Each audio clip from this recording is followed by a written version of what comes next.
So what's up mga vlog? This is Sir Ken ng The Backyard Farming. So before tayo mag-start, please like, share, and subscribe sa ating munting YouTube channel.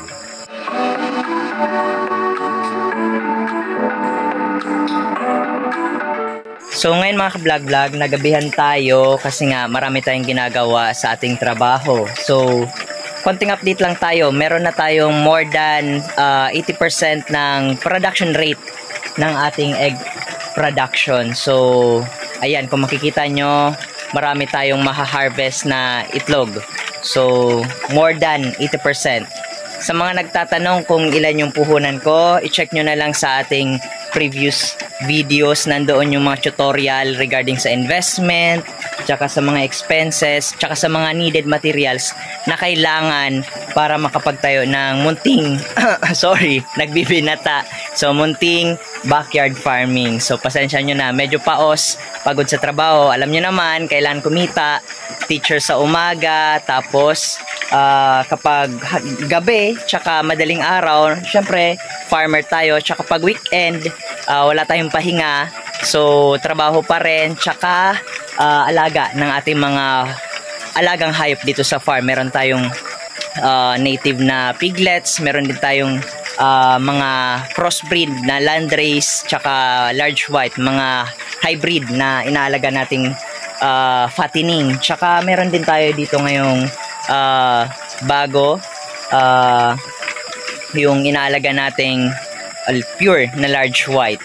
So ngayon, yun lang naman yung update natin mga ka-vlog. Ngayon, to be honest, medyo bumaba yung presyo ng itlog sa market, kaya nahihirapan tayo na makipag-compete sa mga malalaking farm. Kaya syempre kanya-kanyang strategy tayo. So siguro i-share ko lang sa inyo yung strategy ko kung bakit ako hindi pa rin nalulugi, or hindi ako nalulugi monthly. Kahit papano kumikita ako ng at least minimum ko na yung 3,000 pesos monthly sa alaga kong 65 na RTL. So ang tekniko lang naman dyan mga ka-vlog actually ay yung hindi ko pinapantay yung presyo ng mga malalaking farm. Siguro para sa akin as a agripreneur, kaya ka nagnegosyo, syempre para kumita.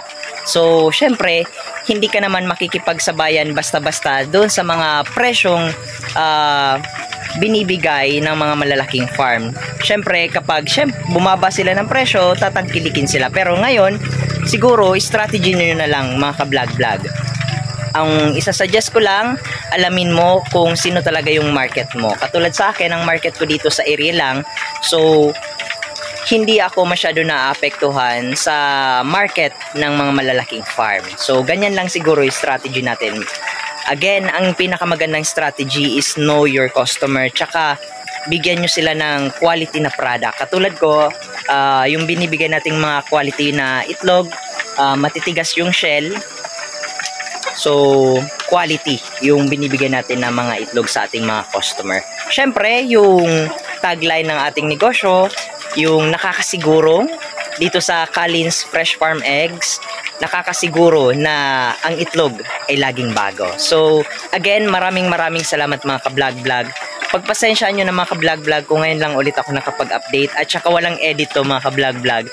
Diretso yung video natin kasi wala akong time para makapag-edit tsaka makapag-update ng mga bago. So again, maraming salamat mga ka-vlog sa support niyo sa akin. Mula sa puso ko, salamat.